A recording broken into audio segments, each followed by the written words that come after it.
this show, we're going to break down the quarterback position in full. Everybody does tiers. We're going to do a little bit of tiers here on this show, but for fantasy and for us, here's the categories. We've got elite guys, we've got safe guys, we've got the mobile quarterbacks. That's the appeal basically of their fantasy outlook. We've got some sleepers, and then we've got just the rest of the group here. So these aren't necessarily how we rank them. We're just trying to put the guys into categories for a fun way to talk about it. So let's get into the first group here. That's the elite players, the top 3 this year, Daigle. And this is, again, the elite of the elite. These are the top 3 players in Yahoo ADP. Josh Allen right now is the consensus quarterback number 1. Lamar Jackson, who is my quarterback 1 this year. Curious to hear how you rank this. And then Jaden Daniels has, of course, now made his way into this group as well. All of these guys are going inside the top 30 picks right now in Yahoo ADP. Daigle, I love this group. I often find myself, if they're available in round 3, kind of gravitating towards one of these players. How are you looking at this quarterback group right now? Let's start with this big 4 of Josh Allen, Lamar Jackson, Jaden Daniels, and Jalen Hurts, the guys that we know add both ceilings through the air and on the ground. Josh Allen's a pretty easy one to discuss. Top 2 quarterback in each of the last 4 years. We understand where both his floor and ceiling is, so we are comfortable drafting him in his range. Lamar Jackson is the interesting one. I think I'm pushing back on a little. And the rushing floor is so safe, it's not like he's going to fail us necessarily. But when we talk about how to handle the position in fantasy, we all have to remember we're still playing this dumb little game that we all enjoy so much. And so I say, how does Lamar fall back even a few points? And I think I can direct everyone to how. And that is because Baltimore's 74% touchdown rate inside the red zone was the highest of any team in the last 4 years. So we already assume that number is unsustainable. But then you start to dive deeper and you ask, how did they score all those touchdowns? And you notice that his 32 red zone touchdowns led the league, and that's the concern. Because if you include Lamar and Joe Burrow last year, they were only the 4th and 5th quarterbacks to reach that 30 touchdown mark inside the 20 in that 4-year stretch. And the other 3 guys that previously reached that number regressed and only tossed for 24, 20, and Stafford when he had 7 because he was injured the following season. And so I do think there's a reason that all of these numbers then instead suggest that maybe they run for more touchdowns. And if that's the case, maybe Derrick Henry is the leverage we need at the first, second round turn instead, and we can wait on Lamar Jackson instead, grab one of Jaden Daniels or Jalen Hurts.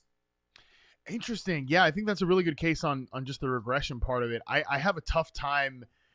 I mean, the reason that I just have Lamar number 1 is because I think of these 3 offenses, I think I have the most faith in this ecosystem as a whole, right? I think that the offensive line, you probably might give the edge to Buffalo because I think were the better unit last year, just slightly. There's a lot of continuity there. They've had great health, luck, and continuity the last couple of years, but I still think this is a good unit here. Maybe some questions at the guard position, specifically Andrew Voorhees taking over there at left guard in Baltimore. But I also think if I'm breaking ties in favor of which pass catching group I like better, I think I like the Baltimore group better than the Buffalo group. So my case there for Lamar is maybe a little bit less analytical, mathematical than yours, which means it's probably wrong.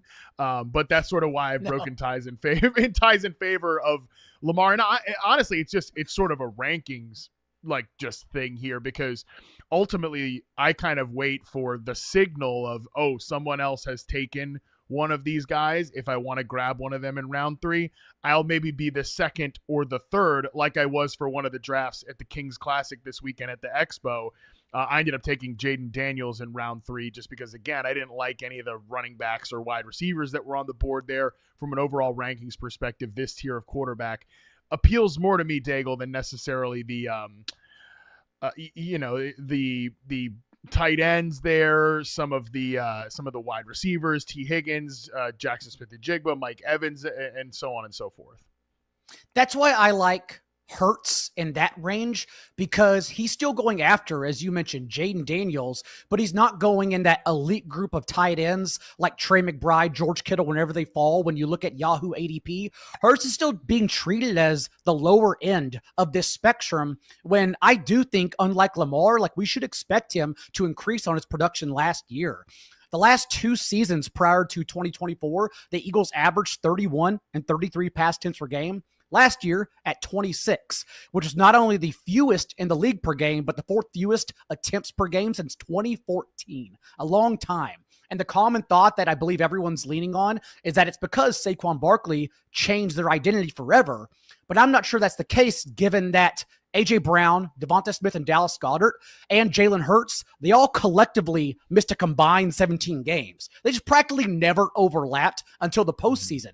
So I do think there should be reasons here. We are getting Jalen Hurts, it sounds crazy to say, but actually at a discount compared to his ceiling, not to mention he averaged more rushing points per game than Jaden Daniels as well. Yeah, the funny thing too, we look at like the Eagles, obviously the fall off in 2023 from when they made the Super Bowl run, to then when they made the Super Bowl, won the Super Bowl last year.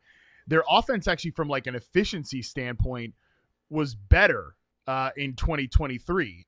They were third in success rate in 2023. They were much lower than that last season. A lot of the change for the Eagles was the defense went from a group that was problematic to rebuilt completely in one off season. And I think that has a bigger influence on their philosophical trends last year from a run, like play call perspective, how heavy they were in neutral situations. Cause I mean, shit, they were in a lot of like positive game script situations. That's why they had to establish that thing a little bit more. They're always going to lean run heavy. They're always going to lean run heavy with Hurts under center. They're always going to lean run heavy with that offensive line. But worth noting, as we found out over the weekend, I think this was Sunday when this happened, Eagles Pro Bowl guard Landon Dickerson is thought to have suffered a meniscus injury to his right knee, according to Adam Schefter. Dickerson is getting additional options to determine the next course of action, how long he's going to be sidelined. So any sort of ding at that offensive line it's problematic for the entire offensive ecosystem, but especially the run game. So I'm with you that I'm not writing it in pen this year that the Eagles are absolutely going to be as run heavy as they were last year, even if they'll still probably be somewhere in the top 10 in terms of run play percentage. Those four guys we mentioned also, there should be a tier break to the next individual and Joe Burrow. And that's when I start pushing back even more, if only because, and remember, I'm not saying anything we haven't heard the last decade. Our good friends who have appeared on these shows as well, late round quarterback himself, JJ Zacharyson, Sharp Football's Rich Rebar, they've built their brands for the past 10 plus years in fantasy football on tacking on rushing production late, because that's what replicates stand-up pocket quarterbacks. And that's where I get worried about drafting Joe Burrow, because we've done this the past few seasons. Think about the quarterbacks who have averaged less than 2 rushing points per game, as opposed to these big top 4 we're mentioning. Tom Brady in 2021, he's drafted as the QB8 in 2022, finishes at the QB18. Just last year, coming out of 2023, remember, Dak Prescott treated as a top 8 quarterback. CJ Stroud was the QB5 in ADP. Last season, those two guys, Stroud in particular, finishes the QB24. It's just hard. And that's not to say Joe Burrow is now going to fail completely and the Bengals offense is going to collapse, but it's really hard to spend, in my mind, that elite draft capital based on who Joe Burrow is going around other positions when you do not add anything with your legs, regardless if you are an elite passer like he is, because again, you are still getting it done one way. And when that one way fails, how do you respond after that? And so I still prefer to think George Kittle or that back end of wide receivers, Mike Evans, who's a winner after Chris Godwin's injury. I still tend to lean on those guys instead of Joe Burrow and want that tier to fall more, and I'll jump on afterwards. Yeah, it's just full transparency. Like for my tiers, I have the top 3 guys in their own group, right? Like beyond what the groupings that we're doing here, I've got Lamar, Josh Allen, Jaden Daniels. And then the next tier, like kind of the 2 guys there, it's Jalen Hurts and Joe Burrow, just like how we have it grouped here.